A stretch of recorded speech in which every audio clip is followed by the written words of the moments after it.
नमस्कार।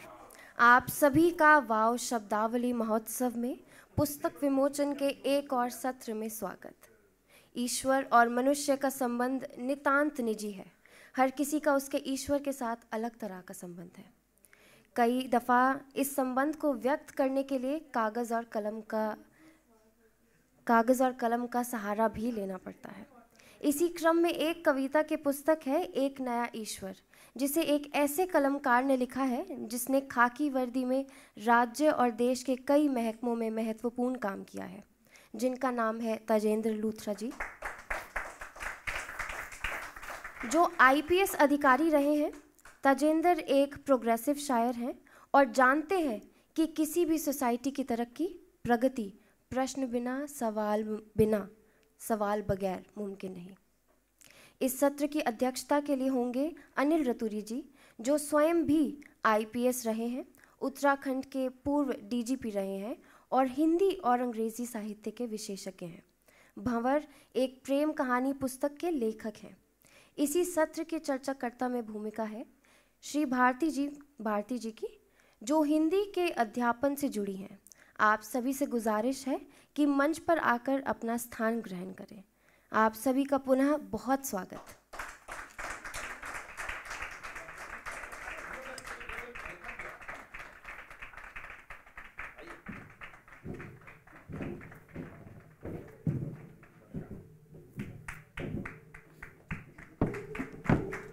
चर्चाकर्ता से अनुरोध है कि वह सत्र को आगे बढ़ाएं। धन्यवाद। धन्यवाद। आज ये सत्र इस पुस्तक से जुड़ा है जो एक काव्य संग्रह है, एक नया ईश्वर। इस सत्र में मेरे साथ हैं आदरणीय अनिल रतूड़ी सर, जिनके बारे में कुछ भी कहना मेरे लिए तो सूरज को दीपक दिखाने के समान है। साथ में हैं तजेंद्र लूथरा जी, जिनका ये संग्रह है। इस संग्रह में उन्होंने 124 कविताएं लिखी हैं। हर एक कविता ऐसा लगता है जैसे उनकी मन की गहराइयों को दर्शाती है, दिखाती है, उनकी भावनाओं को व्यक्त करती है और उनको एक महान कवि बनाती है। तो उनके बारे में भी, एक महान कवि के बारे में क्या कहूँ मैं, इतना ही कहना काफ़ी होगा कि अगर आप इस पुस्तक को पढ़ेंगे तो आपको भी अनुभव होगा कि वो कितने गहरे तक जाते हैं। 124 कविता हैं इसमें। अगर सर आज्ञा दें तो मैं कुछ उनकी पंक्तियों से शुरू करना चाहूँगी। सबसे पहले जी, अच्छा ठीक है, सबसे पहले हम पुस्तक का विमोचन करेंगे, उसके बाद हम कार्यक्रम को आगे बढ़ाएंगे। आप भी आ जाएं।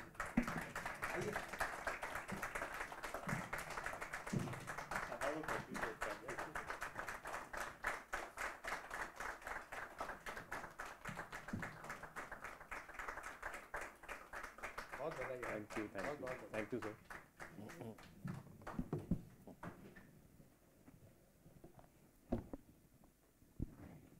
आप सभी से अनुरोध है कि इस कविता संग्रह में, इस काव्य संग्रह में इतनी विविधता है कि एक बार आप इस पुस्तक को अवश्य पढ़ें। मैं सर से आज्ञा लेना चाहूँगी और इस कार्यक्रम को आगे बढ़ाना चाहूँगी।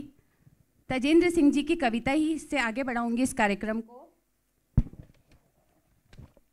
एक कविता जो मुझे बहुत पसंद आई, पसंद तो 124 कविता पूरी हैं, लेकिन जो मेरे दिल को छू गई वो एक कविता है इनकी, बहुत छोटी सी कविता है।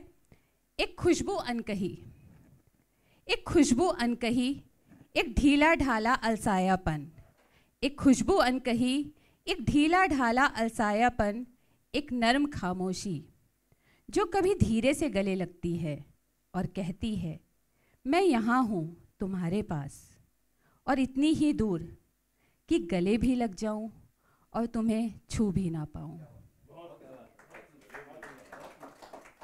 इसी तरह की सभी कविताएं हैं इनकी जो दिल तक जाती हैं। तो मैं इस कार्यक्रम को आगे बढ़ाते हुए सर आपसे पूछना चाहूँगी कि जो आपने छोटी छोटी कविताएं लिखी हैं, आपको इसकी प्रेरणा कहाँ से मिली? छोटी कविताएं जो हैं उनको लिखना बहुत मुश्किल होता है। और हेलो, आवाज़ आ रही? छोटी कविताओं को लिखना बहुत मुश्किल होता है, क्योंकि 4, 5, 6 पंक्तियों में आपको पूरी कविता का जो सार है उसमें गढ़ना होता है। गागर में जैसे सागर भरनी होती है, उस तरह का काम करना होता है। लेकिन मैंने अपनी जो कविता की यात्रा है उसमें ये महसूस किया कि कविता का जो विस्तार है ना, वो अनावश्यक नहीं होना चाहिए। जैसे कहते हैं ना कि कविता का जो शरीर है उसकी आत्मा से बड़ा नहीं होना चाहिए। अगर शरीर बड़ा होगा, आत्मा छोटी होगी, तो आत्मा उसमें भटकती रहेगी और शरीर भी ऐसे लगेगा जैसे लुंज पुंज है। तो इसलिए कविता का जो बहुत ज़्यादा मैं विस्तार करना नहीं चाहता हूँ। ये एक अपनी यात्रा में मैंने सीखा है। इसलिए जब कविता पूरी हो जाती है, मुझे लगता है पूरी हो गई है, तो मैं फिर उसमें उसके विस्तार के मोह में नहीं जाता। एक पॉल वेलेरी थे, बहुत बड़े राइटर थे। 12 times he was nominated for Nobel literature. तो उनका एक बड़ा मशहूर कोट है। वो कहते थे कि a poem is never finished, a poem is never finished, only abandoned. यानी उसको बीच मंझधार में कहीं ना कहीं छोड़ देना पड़ता है। और वो जो हिम्मत है, वो जो रिस्क टेकिंग कैपेसिटी है, वो एक कवि के पास होनी चाहिए कि बस अब हो गया। और अगर वो रिस्क टेकिंग कैपेसिटी आप में नहीं है और आप विस्तार के मोह में ज़्यादा पड़ गए, तो फिर जब पाठक के सामने वो कविता जाती है तो वो अपना जो आकर्षण है वो खो देती है। बहुत बढ़िया सर। सर, मैं इस किताब के शीर्षक के बारे में बात करना चाहूँगी, एक नया ईश्वर। क्या शीर्षक के पीछे कोई खास वजह है? देखिए, ऐसा है कि मेरा शुरू से ये मानना रहा कि मैं शीर्षक वो रखूं जो मेरी किसी न किसी कविता का शीर्षक हो। पहले मेरा संग्रह आया 80 घाट का बांसुरी वाला, तो वो भी एक कविता थी। तो जो पोएम मुझे लीड पोएम लगती है तो मैं उसका शीर्षक संग्रह के लिए भी चुरा लेता हूँ। तो यहाँ पर इस संग्रह में 5-6 लीड पोएम्स थी, तो विचार किया गया कि कौन सा शीर्षक जो है वो किताब का शीर्षक भी रखा जाए। तो जब भी ये बात सामने आई कि एक नया ईश्वर, तो इस शीर्षक ने लोगों को चौंका दिया। सबने कहा, अरे ये तो बड़ा नया और अच्छा और अद्भुत सा शीर्षक है, तो लोग इसको अगर पढ़ेंगे तो उनकी क्यूरियोसिटी बढ़ेगी कि भाई ये नया ईश्वर कौन है। तो इसलिए फिर इसको रखा। कविता है, बेसिकली ये कविता है, एक नया ईश्वर। बहुत अच्छे लुत्रा साहब, आपने बहुत सुंदर एक काव्य संग्रह आज यहाँ सबके समक्ष रखा है। और मैंने आपके जो पूर्व आपकी जो रचना है उसके बारे में भी कुछ सुना, यद्यपि मैंने उसे पढ़ा नहीं है। वो भी 80 घाट का बांसुरी वाला जो है आपने लिखी है। तो कुछ, वैसे तो मेरी आपसे भी कुछ चर्चा हो रही थी, लेकिन यहाँ कुछ जो हमारे लोग बैठे हैं उनके लिए भी मैं फिर से आपसे प्रश्न दोहराना चाहता हूँ। एक तो कुछ ऐसे स्टीरियोटाइप्स होते हैं जो आम समाज में रहते हैं कि एक तो पुलिस अधिकारी, तो पुलिस अधिकारी आमतौर पर एक सांचे में डाल दिया जाता है और ये माना जाता है कि वेदना, संवेदना और इन चीज़ों से तो इसका कोई दूर दराज तक कोई मतलब नहीं है। कविता तो खैर बहुत दूर की बात है। तो एक तो ये इशू, और दूसरा आप हमारे देश के बड़े बहादुर सिख कम्युनिटी से हैं जो फौज में भी हैं, पुलिस में भी हैं। आमतौर पर अंग्रेज़ी और उर्दू का उनका जो संबंध रहा है वो उससे, तो वो भी एक स्टीरियोटिपिकल बात है क्योंकि व्यक्ति व्यक्ति में भिन्नता हो सकती है। तो एक तो पुलिस अधिकारी, दूसरा एक सिख पुलिस ऑफिसर, और उसके बाद लिख रहे हैं हिंदी में। और पहला जो है वो आपका 80 घाट से, वो भी बिल्कुल ठेठ, बिल्कुल खालिस, बिल्कुल हिंदी प्रांत की जो मुख्य धारा की जो काशी है वहाँ के बारे में। और अब दूसरी आपने जो लिखी है वो तो खैर एक नया ईश्वर। लेकिन मेरा मुख्य प्रश्न ये है कि एक पुलिस अधिकारी के रूप में और एक हिंदी लेखक के रूप में जो आपने इस स्टीरियोटाइप को तोड़ा है, उसके पीछे आपकी व्यक्ति विशेष क्या प्रेरणा, क्या भावनाएं, क्या भूमिकाएं, क्या पास्ट रहा है, उस पर थोड़ा सा आप अगर बोलना चाहें। मुश्किल प्रश्न किए हैं आपने। पहला प्रश्न तो ये है कि एक पुलिस ऑफिसर के होते हुए आप लेखक या पोइट कैसे हो सकते हैं। इसके बारे में मैंने ये कहना है, आज मैंने I have spend 33 years in the police service, और अगर मैं रिफ्लेक्ट करूं, पीछे देखूं, तो मुझे लगता है कि 10 to 20% of my time in the police I would have spent on chasing criminals or planning to chase criminals or investigating criminals. 80% of my time I have spent listening to people who have grievances, who have complaints. तो हम लोग मुझे लगता है कि जब हम training करवा रहे होते हैं आईपीएस की, ख़ास तौर से इवन सारे सिविल सर्विसेज में ये होना चाहिए, तो हमको ये समझाना चाहिए कि भैया आपका सबसे ज़्यादा टाइम जो है वो लोगों के ग्रीवांस को सुनने में जाता है, और इसलिए आपको अपने आप को उसी तरह से प्रिपेयर करना चाहिए कि हम एक अच्छे लिसनर हो सकें, थोड़े कंपोज्ड भाव के हो सकें, कि जल्दी गुस्सा ना करें, अपने टाइम को ऐसे प्लान करें कि दिन में सबसे पहले हम कंप्लेनेंट्स को सुन लें या जैसे भी। तो इन सारी चीज़ों के ऊपर एक स्पेशल, मैं समझता हूँ, एक मॉड्यूल होना चाहिए, क्योंकि पुलिस में जब 70-80% टाइम आपका कंप्लेनेंट्स को, उनके ग्रीवांसेस को सुनने में जाता है, तो फिर आपके पास, आपको ये भी मालूम होना चाहिए कि how I can be more empathetic, how I can be more compassionate to people who are coming to me. हो सकता है मैं उनका काम ना कर पाऊँ, लेकिन कम से कम मैं अच्छे से उनकी बात सुन लूँ और उनको ये कह दूँ कि देखिए, अब जैसे एक छोटा सा एग्जाम्पल मैं आपको देता हूँ। किसी की लड़की है, मान लीजिए वो 22-23 साल की है, वो घर से चली जाती है। बच्चे होते हैं, अपनी किस्म के होते हैं, आजकल मॉडर्न ज़माना है। अब उसका फादर पुलिस स्टेशन में आता है कि जी मेरी बच्ची 3 दिन से घर नहीं आई, और हमारा जो वहाँ पर बंदा बैठा हुआ है, मान लीजिए वो उसको ये पहले ही वो पूछता है, क्योंकि ही इज़ अ प्रोफेशनल, कि भैया ये बताओ कितने साल की है, तो वो बोलेगा 22 साल की। तो बस जैसे ही उसने सुना 22 साल की है, अडल्ट है, अपने मन से जा सकती है, वो कहता है, वो बस अब एकदम से अपनी वो बंद कर लेगा, नहीं भैया हम तो कुछ नहीं कर सकते आपके लिए, आप जाइए। अगर उसने ज़्यादा इंसिस्ट किया तो फिर वो भी आगे से बोलेगा, बच्चों को संभालते नहीं हो, आपको मालूम नहीं है, बॉयफ्रेंड के साथ गई होगी, जाओ देखो। अब जिसकी बेटी गई है 3 दिन से घर से, आप उसको ये बोलना शुरू कर दो कि बॉयफ्रेंड के साथ गई हो गई, तुम संभालते नहीं हो। हाँ, तो ये भी एक ट्रेनिंग का पार्ट होना चाहिए कि ठीक है, उसको एक जवाब ये भी दिया जा सकता है कि भैया कोई बात नहीं, चिंता मत करो, बैठो, पानी पिलाओ इनको। देखो भाई साहब, बेटी तो आपकी 22 साल की है, एडल्ट है, तो कानून के हिसाब से तो बहुत कुछ ज़्यादा हम कर नहीं पाएंगे, लेकिन फिर भी आपकी पूरी मदद जो भी हो सकती है वो करवा देते हैं। बताइए, आपका कोई फ़ोन नंबर है, कोई मोबाइल है, उससे उसकी लोकेशन चेक करवा लेते हैं, कोई क्रेडिट कार्ड उसने यूज़ किया है वो पता चल जाएगा, कौन से एटीएम से, वगैरह वगैरह। मतलब एक उसको भरोसा दे सकते हैं, उसको दिलासा दे सकते हैं। तो दोनों अप्रोचेज़ में बड़ा फ़र्क है। तो मेरा मानना है कि पुलिस ऑफिसर का जो ज़्यादा टाइम है वो विक्टिम्स ऑफ क्राइम को सुनने में जाता है, इसलिए उसको एम्पैथेटिक होना चाहिए, कंपैशनेट होना चाहिए, ये चाहे उसके पास नेचुरल वे में हो या उसको एक स्किल के रूप में वो ये सीखे, किसी भी तरह से सीखे, लेकिन उसके पास ये होना चाहिए। तो संवेदना की बात तो ये है। और दूसरी आपने कही हिंदी वाली बात, तो बचपन से मुझे लैंग्वेजेस के बारे में काफ़ी रुझान रहा है। उर्दू की स्क्रिप्ट मैं नहीं लिख सकता हूँ, लेकिन ज़बान से मैं पूरी तरह वाकिफ़ हूँ। अंग्रेज़ी तो पढ़नी पड़ती है इस देश में आके। इस देश में अगर आप आ गए और आपने अंग्रेज़ी नहीं पढ़ी तो आप कहीं के नहीं रहेंगे। तो और हिंदी मुझे इसलिए अच्छी लगी क्योंकि जब मैं हिंदी पढ़ रहा था तो हमारे जो टीचर थे कौशिक साहब, समहाउ मैं उनका फेवरेट हो गया।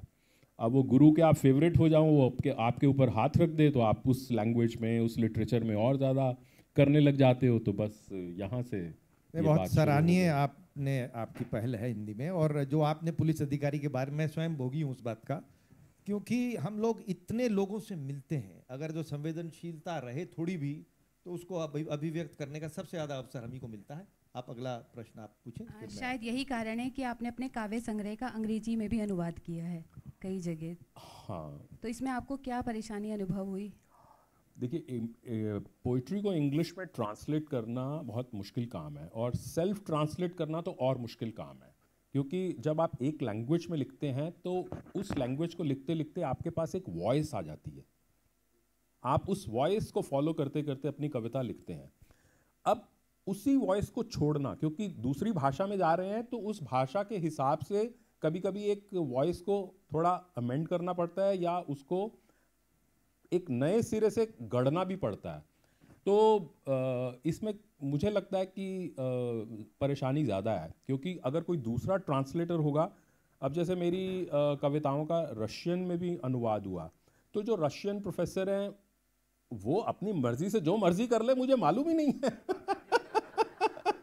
मुझे मालूम ही नहीं है, मेरा उसके ऊपर कोई कंट्रोल ही नहीं है लेकिन मैं चूँकि दोनों भाषाओं को जानता हूँ, तो मुझे उससे जस्टिस करने के लिए एक नई आवाज़ गढ़नी पड़ती है, तो ये मुश्किल काम है। और फिर अमेरिकन लिटरेरी जर्नल्स में भेजना, और वहाँ पर हमारे जैसे लोग तो अननोन पोइट्स हैं, तो वहाँ पर हमारे जैसे लोगों की जो एक्सेप्टेंस रेट है वो 3% है।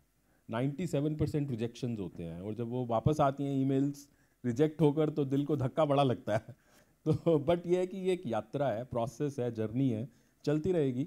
काफ़ी सारे जर्नल्स में मैं छप चुका हूँ, और कुछ बहुत इन्फ्लुएंशियल जर्नल्स जैसे न्यूयॉर्क क्वार्टरली में भी मैं छपा हूँ।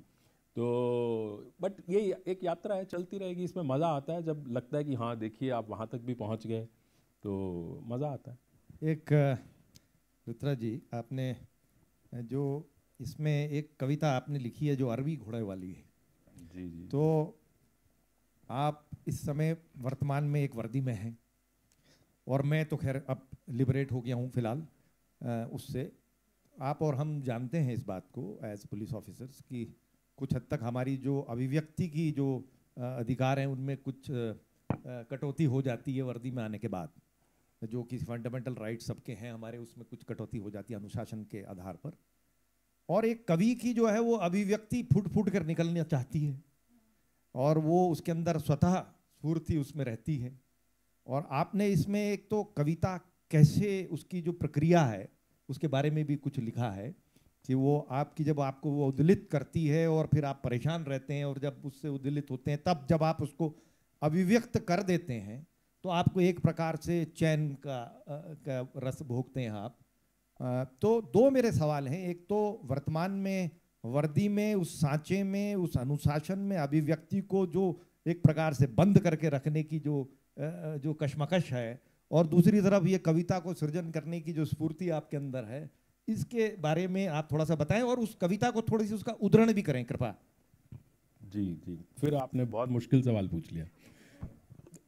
देखिए ऐसा है कि कविता में, पोइट्री में एक खूबी है, और उसके लिए मैंने चुना इसको, क्योंकि जब आप प्रोज लिखते हैं, गद्य लिखते हैं, तो आपको बड़ा डिटेल में स्पेसिफिक लिखना पड़ता है।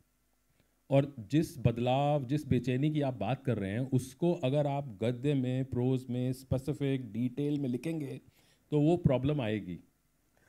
पोइट्री में एक कमाल की चीज़ ये है कि पोइट्री एक ऐसी जॉनरे है जो आपको दोनों चीज़ें देती है। वो आपको एब्स्ट्रैक्ट यानी फिलोसॉफिकल, आइडिएशन, एकेडमिक बात कहने का भी मौका देती है, और उसी चीज़ को आप स्पेसिफिक डिटेल में भी इंडिविजुअलाइज कर सकते हैं। तो अगर आपको अभिव्यक्ति की कोई ऐसी बात कहनी है जिसमें थोड़ा सा खतरा है, तो आप उसको एब्स्ट्रैक्ट लेवल पे कहिए, आप उसको फिलोसॉफिकल लेवल पे कहिए। और ये जो खूबी है ये गालिब साहब में बहुत ज़बरदस्त है। गालिब साहब में, और ये कमाल बहुत कम पोइट्स में है जो गालिब साहब में ये कमाल है कि वो एक ही कपलेट, एक ही शेर के दो मिसरे होते हैं। एक मिसरे में वो फिलोसॉफिकल बात कहेंगे, आइडिएशनल कहेंगे, एकेडमिक कहेंगे, यूनिवर्सल कहेंगे, और ऐसा लगेगा जैसे वो एक उपदेश दे रहे हैं, एक प्रीचर बोल रहा है। और दूसरे मिसरे में वो उसी बात को इंडिविजुअलाइज कर देंगे, स्पेसिफिक कर देंगे, अपने से जोड़ लेंगे। जैसे मैं आपको एक शेर सुनाता हूँ उनका। रंज से खूंगर हुआ इंसान तो मिट जाता है रंज। अब एक मिसरा है ये, रंज से खूंगर हुआ इंसान तो मिट जाता है रंज। रंज यानी दुख। जब आदमी दुख से भर जाता है, रंज से खूंगर हुआ, खूनम खून हो जाता है जब रंज से, दुख से, रंज से खूंगर हुआ इंसान तो मिट जाता है रंज। तो फिर दुख रहता ही नहीं, क्योंकि इतने दुख आ गए कि अब दुख रहा ही नहीं। अब ये बड़ी यूनिवर्सल बात है। अब ये जो है एब्स्ट्रैक्ट है, फिलोसॉफिकल है, आइडिएशनल है। इसमें कहीं ना वो किसी की बात कर रहे हैं, ना अपनी कर रहे हैं, ना किसी और की कर रहे हैं। और इसी का जो दूसरा मिसरा है उसमें वो कंप्लीटली इंडिविजुअल हो जाते हैं। रंज से खूंगर हुआ इंसान तो मिट जाता है रंज, मुश्किलें मुझ पर पड़ी इतनी कि आसान हो गई। तो ये जो कविता में खूबी है ना, वो ये है कि आप जब चाहें एब्स्ट्रैक्ट हो जाएं, फिलोसॉफिकल हो जाएं, और जब चाहें उसको इंडिविजुअलाइज कर लें। आप एक जगह फर्श पे हैं, दूसरे समय आप अर्श पे हैं। तो ये जो खूबी है, एक जगह आप इंडिविजुअल हैं, दूसरी जगह आप यूनिवर्सल हैं, पर ये हर एक में नहीं होती। ये इसके लिए गालिब बनना पड़ता है। तो तो मैं जब भी उनको पढ़ता हूँ तो बड़ा मज़ा आता है उनके इस तरह के शेरों को पढ़ के। तो वही है कि मैं भी कोशिश करता हूँ कि जब कोई उस तरह की बात करनी हो तो उसको एब्स्ट्रैक्ट लेवल पे, फिलोसॉफिकल लेवल पे। जी जी, मैं आपको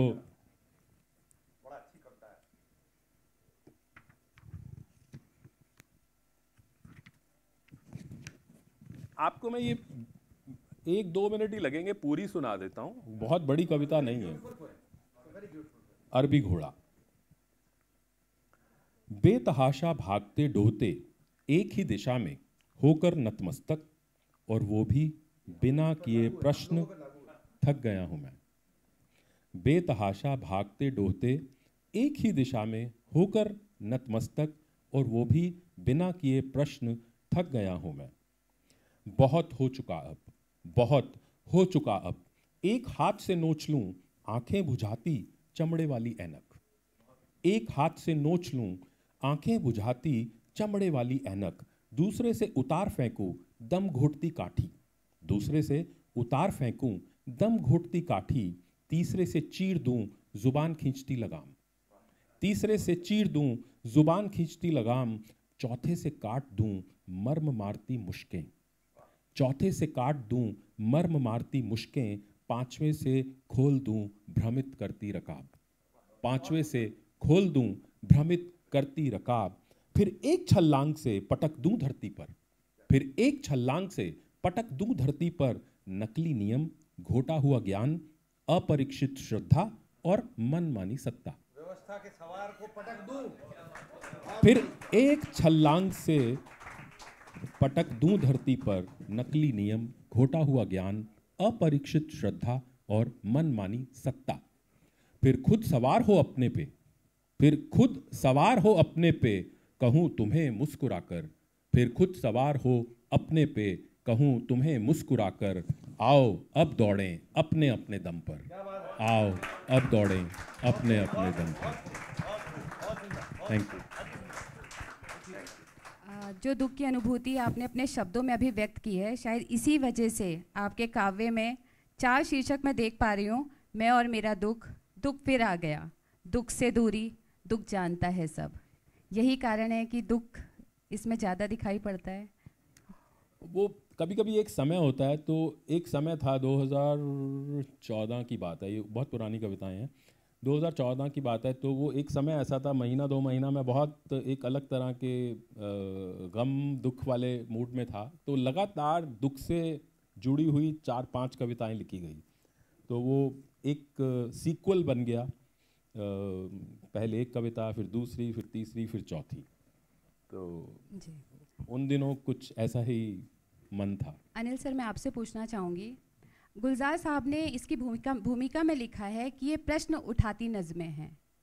आप क्या सोचते हैं इस बारे में? मैं एक तो उसमें ये भी लिखा है उन्होंने कि कवि जो है, लेखक जो है, वो प्रोग्रेसिव है। जी, प्रोग्रेसिव है। तो प्रोग्रेसिव के बहुत सारे अर्थ निकाले जा सकते हैं। कुछ उसमें लेफ्ट वाले असर भी हैं और एक उसका कनोटेशन भी है। तो मैं ये कहूँगा कि स्वयं लेखक बताएं कि गुलजार साहब जो उनको कह रहे हैं, जो उन पर तकमा लगा रहे हैं, वो कहाँ तक सही है। आप लगातार मुश्किल सवाल किए जा रहे हैं। एक तरफ से आसान आ रहे सर, एक तरफ से मुश्किल, बराबर। एक बार क्या हुआ, बहुत साल पुरानी बात है, मैं डीसीपी क्राइम था। तो एक कोई कॉन्फ्रेंस हो रही थी, तो उसमें मुझे मेरे सीनियर्स थे, उन्होंने बोला कि आप चले जाइए और एक प्रेजेंटेशन दीजिए। मॉडर्नाइजेशन पे प्रेजेंटेशन देना था।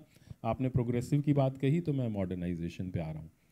तो मैं कुछ ऐसी चीज़ें वहाँ पर जब एक प्रेजेंटेशन पहले तो मैंने अपने सीनियर्स को दिखाया, तो बोले यार तुम बड़ा ये डिफरेंट सी चीज़ बना के लाया हो, मैं तो सोच रहा था तुम कहोगे कि ये टेक्नोलॉजी और ये टेक्नोलॉजी और इसको यहाँ कर दें और ऐसे कर दें। तो मेरा क्या प्रेजेंटेशन था कि सबसे पहले तो हमें ये करना चाहिए कि पुलिस स्टेशन में जो आदमी आता है वो अपने ग्रीवांस के लिए या अपने केस की इन्वेस्टिगेशन की बाकी सूचना पाने के लिए पुलिस थाने के अंदर नहीं जाएगा, क्योंकि अंदर जाता है तो वहाँ गड़बड़ी शुरू हो जाती है, वहाँ कोई ना कोई डीलिंग शुरू हो जाती है। तो हम क्या करेंगे कि रिसेप्शन के ऊपर ही एक मीटिंग रूम, जिसको हमने या कॉन्वर्सेशन रूम या उसको हमने कहा संक्रमण कक्ष, ट्रांजिशन, संक्रमण का मतलब होता है ट्रांजिशन, ट्रांजिटरी रूम, कि यहाँ आप 15, 20, 30 मिनट के लिए बैठ के, कॉरपोरेट्स में भी होता है कि आप किसी को मिलने जाते हो तो आपको वो अंदर नहीं जाने देते, वो बाहर ही उन्होंने एक रूम बना रखा है, आप वहाँ बैठिए, अंदर से ऑफिसर आएगा और वहीं बैठ के 15-20 मिनट आपके साथ कॉफ़ी पिएगा और बात करके आपका काम करके वापस चला जाएगा। तो मैंने कहा हम ये बनाएंगे। तो बोले हाँ बात, मैंने कहा sir anything which removes any kind of bottleneck, anything which removes any kind of hurdle और opaqueness in our system is modern, is progressive। ये मतलब नहीं है प्रोग्रेसिव होने का या मॉडर्न होने का कि हम आर्टिफिशियल इंटेलिजेंस बेस्ड टेक्नोलॉजी लाएंगे हम तभी मॉडर्न होंगे। हमें अपने जो रोज़ के काम हैं उसमें जो ऑब्स्टेकल्स हैं, हर्डल्स हैं, ओपेकनेस है, अगर हम उसको सीधे साधे ढंग से भी दूर कर सकते हैं तो हम मॉडर्न हैं, हम प्रोग्रेसिव हैं। बहुत सही, बहुत सही। बस एक आखिरी प्रश्न है, ताकि फिर उसके बाद शायद समय सीमा आ रही है और फिर कुछ प्रश्न शायद हमारे यहाँ जो देवी सज्जन बैठे हैं। एक ये आपने कविता लिखी है जो कच्चे पक्के दोस्त,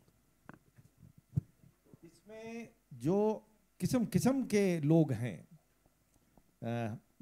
कोई महानायक हैं तो कोई धर्म के नायक हैं, तो कोई जोकर हैं, तो कोई खलनायक हैं, तरह तरह के जो ये व्यक्ति आपने इसमें बताए हैं, ये हमारे अपने भीतर है या ये समाज के जो भिन्न भिन्न लोग से हम मिलते हैं वो स्टीरियोटिप टाइप्स हैं, या दोनों का समावेश है? इस पर आप, यद्यपि कोई भी कविता और पुस्तक अपनी बात स्वयं कहती है, इससे हम वाकिफ हैं, लेकिन लेखक का क्या विचार है इसके पीछे? आपने बड़ी पैनी नज़र वाला सवाल किया फिर से। देखिए ये जो कच्चे पक्के दोस्त हैं, इसमें मैंने 5-6 तरह के दोस्तों की बात करी है। तो ये हमारी दुनिया के बाहर भी हैं और हमारे अंदर भी हैं। अगर मैं ये कहूँ कि मेरे अंदर कोई महानायक नहीं है तो ये झूठ है। मेरे अंदर भी, मेरे सेल्फ के अंदर, चाहे वो छोटा सा ही हो, एक महानायक है और ये महानायक बाहर भी है। इसी तरह से मेरे सेल्फ के अंदर एक छोटा सा खलनायक भी है। जब मैं अपनी चीज़ों को, अपनी भावनाओं को कंट्रोल नहीं कर पाता हूँ तो वो खलनायक वहाँ रहता है और कभी कभी उभर कर सामने भी आ जाता है, और ये खलनायक बाहर भी है। सिमिलरली जो जोकर है या विदूषक है वो मेरे मन के भीतर भी है, बाहर भी है। होता ये है कि हम जब अपनी जीवन को जीते हैं, यात्रा करते हैं, तो इन सब तरह के लोगों से हम मिलते हैं और मिलते मिलते कुछ चीज़ें हम इनसे ले लेते हैं और कुछ चीज़ें हमारे पास पहले से होती हैं। तो ये सारे दोस्त जो हैं ये बाहर भी हैं और अंदर भी हैं। बहुत सही, बहुत सही। तो आप कोई प्रश्न पूछना चाहते हैं? नहीं, श्रोताओं से पूछते हैं सर। श्रोताओं से अनुरोध है कि कोई अपना प्रश्न पूछना चाहे तो पूछ सकते हैं।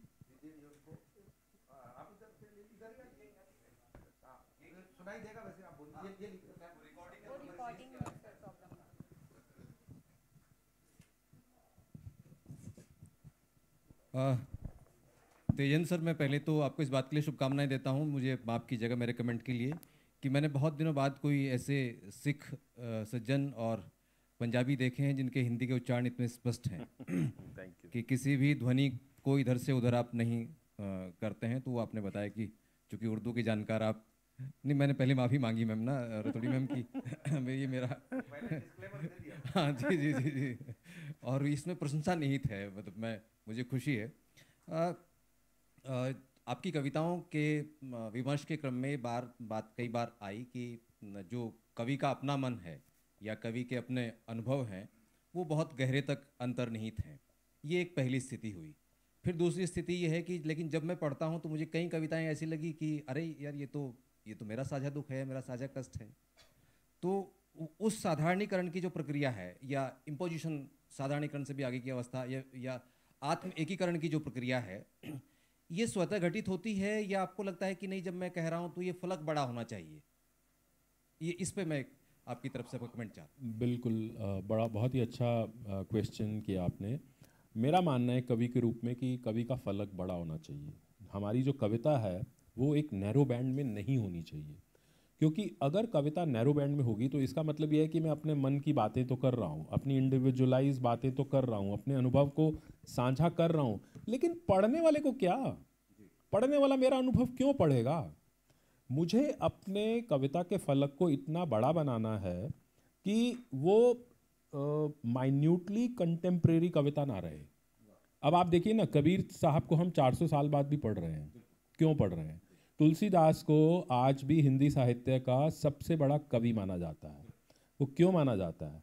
क्योंकि उनकी कविता का जो फलक है वो इतना विस्तृत है कि आज भी हम उनको जब पढ़ते हैं तो उनको महाकवि कहते हैं, चाहे वो तुलसी हो चाहे वो कबीर हो। तो अपनी कविता को कंटेम्प्रेरी बनाने में एक लालच तो है। आज मान लीजिए कोई घटना होती है, उसको मैं दो तरीके से डील कर सकता हूँ। मान लीजिए यहाँ पर ये घटना हुई जिसमें ये जो केव वाला सिल्क यारा वाला, तो इसको डील करने के दो तरीके हैं कवि के पास। एक तो यह है कि उसको कंप्लीटली कंटेम्पराइज कर दे कि वो कहाँ हुई थी, कब हुई थी, उसमें कौन कौन थे, ठीक है। उसका इमीडिएट फायदा तो है, जैसे न्यूज़ होती है, वो न्यूज़ आपको 24 घंटे के लिए तो अट्रैक्ट करती है और बहुत ज़बरदस्त अट्रैक्ट करती है, लेकिन 24 घंटे बाद उसकी शेल्फ लाइफ खत्म हो जाती है। तो कविता की जो शेल्फ लाइफ है वो 24 घंटे या 24 दिन नहीं रहनी चाहिए। उसकी जो शेल्फ लाइफ है वो कम से कम 200 साल रहनी चाहिए। इसीलिए आप, जैसे मैंने गालिब साहब का उदाहरण दिया था कि वो एब्स्ट्रैक्ट भी है, फिलोसॉफिकल भी है और इंडिविजुअलाइज्ड भी है। तो आपका जो कविता है, कर्म है, वो इसको कहते हैं स्वांत सुखाए, यानी कि मेरे लिए जो मुझे अच्छा लग रहा है, स्वांत सुखाए। स्वांत यानी कि मुझे, और सुखाए जो मुझे अच्छा लग रहा है। एक होता है स्वांत सुखाए और दूसरा होता है बहुजन हिताय, कि जो बाकी सब लोगों के हित की बात कर सके। तो कविता में ये दोनों गुण होने चाहिए। अगर सिर्फ वो मैं अपने मन की बात करूंगा तो दूसरा आदमी क्यों पढ़ेगा? अब हम इस कार्यक्रम के समापन की ओर हैं, तो मैं सर आपसे अनुरोध करूंगी कि आप 4 पंक्तियां अपनी पसंद की कोई कविता अगर सुना देते तो।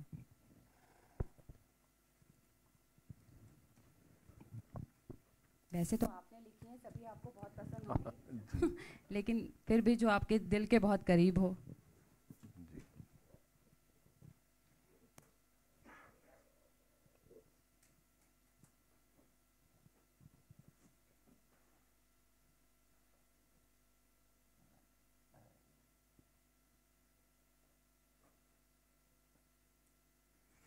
एक ऐसी कविता आपको सुनाता हूँ संजीव सर, जिसको सुनकर आप समझ जाएंगे कि कॉन्टेक्स्ट कहाँ है।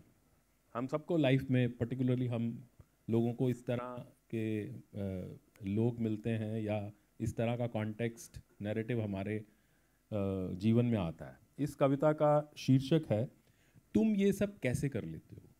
तुम ये सब कैसे कर लेते हो। तुम ये सब कैसे कर लेते हो। तुम्हारी कोई छठी इंद्री है या होती है तुम्हें आकाशवाणी। तुम ये सब कैसे कर लेते हो। तुम्हारी कोई छठी इंद्री है या होती है तुम्हें आकाशवाणी। तुम कैसे खड़े होते हो 2 पांवों के बीच सीमा रेखा लेकर। तुम कैसे खड़े होते हो 2 पांवों के बीच सीमा रेखा लेकर। तुम कैसे जान लेते हो पाला कौन सा भारी है। तुम कैसे जान लेते हो पाला कौन सा भारी है। तुम बातों बातों में कैसे कर लेते हो व्यंग। तुम बातों बातों में कैसे कर लेते हो व्यंग, तुम कैसे जीतते हो मेरा विश्वास, जबकि अपना तो तुम अविश्वास भी नहीं बांटते। तुम बातों बातों में कैसे कर लेते हो व्यंग, तुम बातों बातों में कैसे कर लेते हो व्यंग, तुम कैसे जीतते हो मेरा विश्वास, जबकि अपना तो तुम अविश्वास भी नहीं बांटते। तुम्हारे दोनों हाथ मुस्कुरा रहे होते हैं जब लगते हो गले, तुम्हारे दोनों हाथ मुस्कुरा रहे होते हैं जब लगते हो गले, फिर कैसे भुक जाता है तुम्हारी सांसों का जहर मेरी पीठ में, फिर कैसे भुक जाता है तुम्हारी सांसों का जहर मेरी भीट में। तुम कैसे सूंघ लेते हो गांव धर्म और जाति की बू, तुम कैसे सूंघ लेते हो गांव धर्म और जाति की बू, और इकट्ठी कर लेते हो भेड़ियों की भीड़, और इकट्ठी कर लेते हो भेड़ियों की भीड़। तुम्हारी आंखें ही ऐसी हैं या तुम नजर गड़ाए रहते हो, तुम्हारी आंखें ही ऐसी हैं या तुम नजर गड़ाए रहते हो, ये तुम्हारी मुद्रा है या तुम घात लगाए रहते हो, ये तुम्हारी मुद्रा है या तुम घात लगाए रहते हो। बर्फ दिली और दिमागी तपिश को तुम कैसे बांट देते हो, बर्फ दिली और दिमागी तपिश को तुम कैसे बांट देते हो, कैसे संतुलित करते हो कि मैं मरूं तो नहीं पर सिर भी ना उठा सकूं, कैसे संतुलित करते हो कि मैं मरूं तो नहीं पर सिर भी ना उठा सकूं। तुम कैसे लटक जाते हो ठठाठस भरी बस के बित्ते भर पायदान पे, तुम कैसे लटक जाते हो ठसाठस भरी बस के बित्ते से पायदान पे, बशर्ते उस पर विजय पताका फहरा रही हो, बशर्ते उस पर विजय पताका फहरा रही हो। और सबसे बड़ी बात, तुम कैसे लड़ते हो अपने अपराध बोध से, और सबसे बड़ी बात, तुम कैसे लड़ते हो अपने अपराध बोध से। या कोई वर मिला है तुम्हें, या कोई वर मिला है तुम्हें, मुझे बस ये बताओ तुम ये सब कैसे कर लेते हो। बहुत सुंदर, बस बहुत ये सुंदर। बताओ, समय तुम ये सब हमारा कैसे हो गया, कर लेकिन ये जो कविता है ये एक संवेदनशील मानव की भी, एक प्रशासनिक अधिकारी की भी, और पूरी व्यवस्था को उन्होंने वो अपने आप ही स्वयं भू बता दिया है कि जो जिस प्रकार से एब्स्ट्रैक्ट को सब कुछ कह भी दिया और कोई आप तक पहुंचा भी नहीं कोई आप तक पहुंचा भी नहीं। तो ये पर्टिकुलर से यूनिवर्सल और टाइमलेस कविताओं का संग्रह है। बहुत बहुत आपको बधाई, बहुत सराहना आपकी, और आपको बहुत शुभकामनाएं, और हमें पूरी आशा ही नहीं पूरा विश्वास है कि ये बहुत सराही जाएगी। बहुत बहुत शुभकामनाएं आपको, बहुत बहुत धन्यवाद। Thank you, thank you, thank you, thank you. जोरदार तालियां तजिंदर सर के लिए। इस सत्र के अध्यक्ष कवि महोदय और चर्चाकर्ता के लिए बहुत शुक्रिया। मैं सुशील उपाध्याय सर जी को अनुरोध करूंगी कि पैनलिस्ट को वैल्यू ऑफ वर्ड्स की तरफ से सम्मानित करें।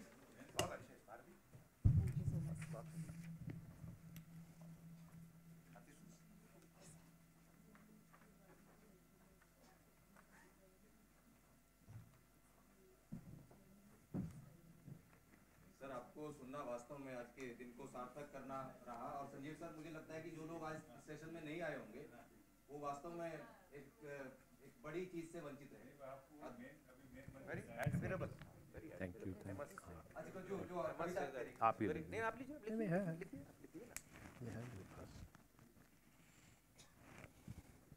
सर, ये टोकन ऑफ लव है सर। जी। अभी कर देता हूँ। Thank you sir, thank you so much. आपको बहुत शुभकामनाएं। Thank you sir. और लिखते रहिए। Thank you. पुलिस अधिकारी जो समय आज के समय में है, कभी टाइमलेस है। Thank you sir, thank you sir, thank you. और सर, मेरा सौभाग्य है कि दो इतने वरिष्ठ पुलिस अधिकारियों को साहित्य की धरती पर पैर जमाते देखना तो मेरे लिए मतलब ईर्ष्या की वजह भी है और खुशी की वजह भी है। बहुत धन्यवाद सर।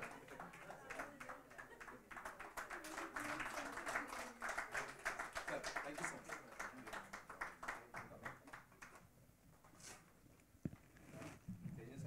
जी जी जी। मैं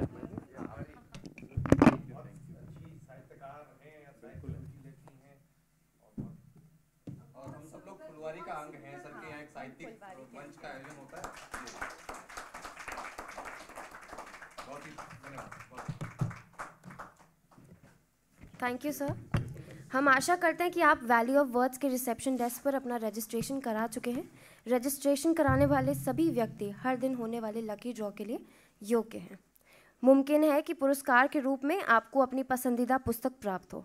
कृपया निःशुल्क कॉफ़ी और सेब का लुत्फ़ उठाएं। और आखिर में, अगर आप वैली ऑफ वर्ड्स के फेस्टिवल को कंट्रीब्यूट करना चाहते हैं तो किसी भी लोकेशन पर लगे हुए स्कैन कोड को ज़रूर से स्कैन करें।